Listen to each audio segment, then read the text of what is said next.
Welcome to my channel once again.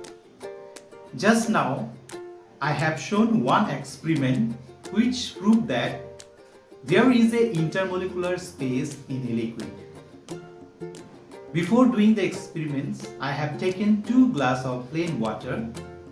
Then I have added salt, common salt, that is sodium chloride, to one of the glasses. And then I have added ink to both the glasses, plain water glass as well as the water which contains the salt. We observed that in a plain glass of water, that ink completely dissolved within a very short time.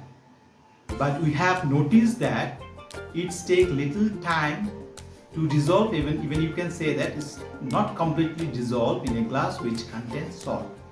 Why it is happened? Because when we added salt to the plain waters, that salt is made up of a sodium chloride. It's completely break up and they form sodium plus ion and chlorine minus ion. They form ions and they are separated. And what happened? It will be dissolved in the free space completely. They have occupied the free space in case of the glass which contains the salt. But in a plain water, still there is a free space. So when you pour the ink to the plain waters, since there is a free space, it dissolves completely. And in the case of salt water, since the free space is occupied by the sodium and chlorine ion, so the ink doesn't get a chance to dissolve in water which contains salt.